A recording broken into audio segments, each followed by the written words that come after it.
Stop what you're doing. Make sure you hit that subscribe button. Hit that like button if you rockin' with Young Dolph, man. Put the Dolph emoji in and let me know where y'all from. Young Dolph brother has been missing since they put him in that back of the truck at the cookie shop and they took him away. They think he's one of the people that was involved in the thing because he sprayed back at the two dudes that was trying to get away. Like he was really trying to stop them from getting away after what they did to Young Dolph, man. But the reason why they even took him into custody is because he emptied the clip on the sidewalk. It was a lot of people walking around, a lot of crowds that was dispersed and everything like that. They told him that he shouldn't have tried to run after them and spray down while it was outside because he emptied the clip within the city limits, and that's what they took him in for. We haven't seen Young Dolph brother since that day. They said that he's the primary #1 witness, so they could hide him into witness protection. They saying Mia J with him and everything like that. But Young Dolph brother is going to be the whole building block for this whole entire Young Dolph case and trial because he was the only person from Young Dolph's side that was inside that cookie shop. He knows what he saw when he walked up in there and seen Dolph down already. It looked like they had dragged him and everything like that. When he seen that, he tried to confront the people, and that's when the two dudes tried to grab him and everything like that. He busted out of that. He had the whole Draco in his backpack, but it wasn't ready quick enough, man. By the time the people started firing and everything like that, he had a whole battle inside the shop before he got out. He told them to press the button to unlock the door. Why was it that they had the door jammed locked so that nobody could escape and get out, man? If that door would have been unlocked, Young Dolph was trying to get up out that door. It was two holes in the door where it looked like somebody from the inside of the shop had tried to bust out the door handle and everything like that. So what you got to understand is Dolph was fighting in there, man. He was trying to get out. He ran out that hallway. They said they threw the fire extinguisher at his knee to try to trip him up. Somebody came and tried to whack him in the back of the head with an iron crowbar, but it didn't work, man, because by the time he did that, Dolph ducked, they swung, and they hit the other cookie shop worker. That's why the people with the aprons and everything stayed hidden, because they had the scratches, they had the black eyes and everything like that. So it looked, and basically if anybody would have seen that, they would have known that Young Dolph was trying to get up out of there and that everybody was against him, man. It was like 10 people versus 1.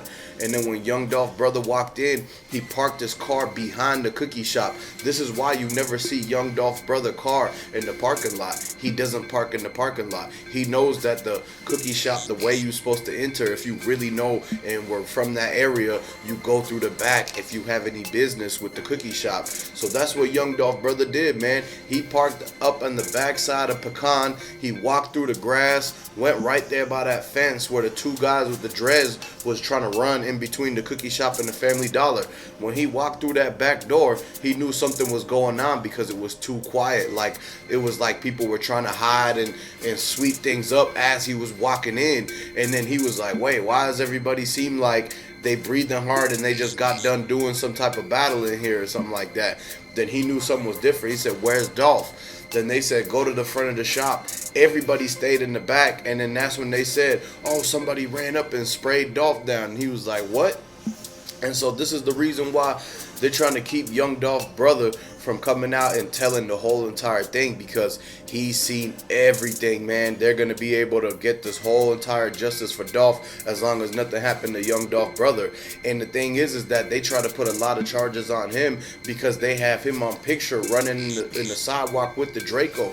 They said that he put a lot of people in harm's way by spraying in that direction and not hitting completely, man. And they said that he hit one of the dudes that was in the passenger seat and in the back seat and everything like that. They dropped him off right there in front of the hospital, and then they continued to go on to dump the car off because this was a getaway car. They had to put the getaway car at an abandoned house. When they came back and looked through the whole entire city for the car, the tow truck was taking it out of an abandoned house. People searched up that abandoned house on Bradley Street, and they found out that that house was connected to Straight Drop doing the music video there, man. Straight Drop just signed the CMG. When this whole entire thing was going on, you remember that he was supposed to be keyglock's ex-best friend, man. Keyglock and Straight Drop used to do everything together, man. Straight Drop is Keyglock's hitter. This is the reason why Straight Drop is in the back of some of Young Dolph's music video, because the PRE guys used to bring him around. They showed him way too much. They should have known that previous case he was fighting, he was willing to switch sides of CMG, whatever he could do to get more money to put up for the lawyers and everything like that. So they just recruited him, man. They knew that Keyglock and Straight Drop had a big fallout. They was falling apart. The relationship was rocky and everything like that. It was an unsteady thing going on. So they came in and put it into Straight Drop ear that you could join CMG over on this side and that they will do boom, boom, boom, X, Y, and Z. And this is exactly what was going on, because the next thing you know, Straight Drop double crossed and snaked PRE, Keyglock, and Young Dolph, and he showed up inside that two-door that pulled up with all them other guys, man. And this is the reason why they putting it on Straight Drop, is because he's the guy that had the whole thing to fall down onto. They already made a mistake by letting him be released when he shot up that bowling alley. They knew that this guy was gonna have to. They got way too many chances and everything like that, so they realized, okay, if you do this with your history and everything like that, they even might let you go. And so whatever it is that Straight Drop cooperated for, he told a whole lot of stuff to get him out of that previous jam. And so Straight Drop is an informant, if you guys didn't know now, man. And I want y'all to put your condolences and RIPs to Young Dolph in the comment section, man. Put them dolphins in there. Let me know where y'all from, because at the end of the day, man, this whole entire thing is a revolving door scenario. People are putting two and two together. They seen that Straight Drop might end up getting a break from this whole entire thing, man. And this is why the Rico's coming. When in Tennessee, the state does the whole thing. After the state finishes in Tennessee, this is when the feds are going to come in. So everything you seeing is all because of what Tennessee is going to be charging these dudes. And then right after that, the feds come in. This is the same exact thing that happens to a lot of rappers. When the state gets finished with one case, the feds come to pick it up. And this is the main reason why they sitting back and they looking at all the evidence. They looking at all the people and how they moving and everything. They still self-snitching. They still putting a lot of stuff out there. They're still walking with the same people who's connected to the Young Dolph setup and the hit, and that's why everybody's getting watched closely. And so when they put this whole thing together and they come out there and they start picking dudes up left and right, these guys are gonna start telling like crazy. And so the thing is, what's gonna happen is that they're gonna actually have so many people cooperating that not a lot of people get time for this whole thing. Like Straight Dropping them, a lot of lawyers, they don't want to represent them. They said the CMG lawyers already dropped them. They said that a whole lot of stuff happened because Straight Drop is connected to blacyoungsta, everybody that's inside of Moneybagg Yo and Yo Gotti's whole entire camp. They knew that this was going to happen because Straight Drop was going to be the guy that crashed out. When they started putting money on Young Dolph head, who you think Big Jook went to first? Exactly. All of the dudes that was basically grew up in the streets right around Keyglock, right around that. They knew that they had the fallout with PRE. So Straight Drop was looking to go for anybody because he's one of them young cats out there that's just trying to impress anyone and go do a drill and do all of these crazy things, man. And this is what Young Dolph brother knew. He knew that Young Dolph had to stay away from the people like that because there was a lot of people out to get him in Memphis, man. They try to just come back one weekend to get everything, all they ducks in a row, do the turkey drive, do the videos and everything like that. But all of that ended up where at the cookie shop they knew he was going to go there when they booked that music video. Do you think Young Dolph got set up? Do you think his location was dropped? How did the people know that he was going to be at the Makedas? How did they know exactly what time he was going to be there and that he was going to be standing in that front lobby on his phone? Did they have access to the surveillance camera? Were people watching Young Dolph inside the cookie shop on their phones? Did they have surveillance live that was posted to a lot of people that was out to do the hit on Young Dolph? Because it seems like somebody had to drop the low and everything had to come from the inside, because the people at the cookie shop were the only ones that was supposed to know Young Dolph was coming that day to grab the money out the safe and to do the music video.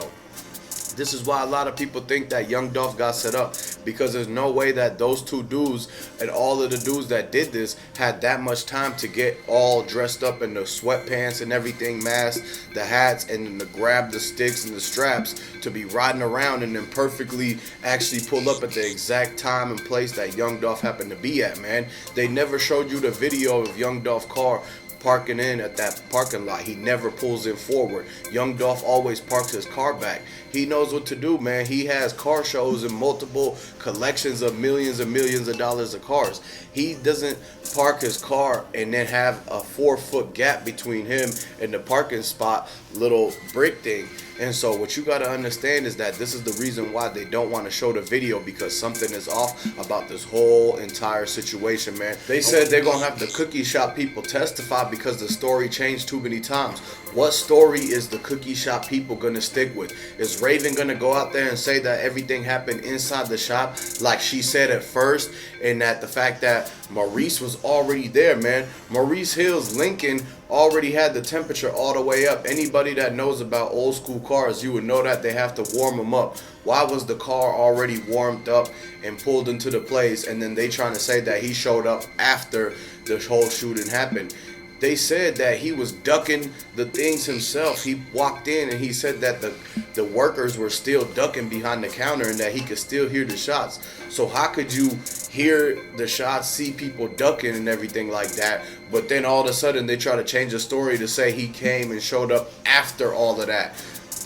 The guy was there the whole time, allegedly, man. You cannot hear and see everything that went on without being in that place, man. He's not psychic or anything like that. So this is the reason why the cookie shop people, man, they're being looked at very closely, because the story should not change for the 4th time.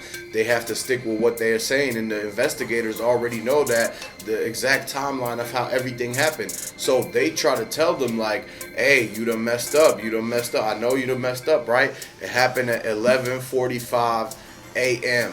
And then they came back around and said it happened at 12:45 p.m. And so this is where they messed up, man. The timeline changed when Raven said that Maurice walked in and that the lady from the back counter notified him of everything that went down. He said he didn't see Young Dolph's body on the ground to his left down. He said he walked right by Young Dolph on the ground. How are you gonna walk by a whole person that's 6'6" and he's laying on the ground and everything with the glass shattered? And he said he didn't notice that. This is the #1 red flag that should have pointed you into saying that they was trying to cover this whole entire thing up, because ain't no way a grown man who's aware of his surroundings walks into his business and completely forgets about how it's a whole person that just got hit up laying on the ground with the whole windows busted. Did you not see the damage? Did you not see the entire debris and the garbage of the whole situation? The trash, the broken glass everywhere, the holes in the wall. Did you not hear the people screaming? And Dolph, and this is the thing, they said that he wasn't leaking. There was no leaking or nothing like that. So Dolph could have already been hit up for at least 24 hours in the shop. And this is why it seemed like a setup, because how is it that he's not surprised? He's not react. Anybody that would have walked in and seen that, they would have walked in and been shocked, react like, whoa, what's going on over here, man?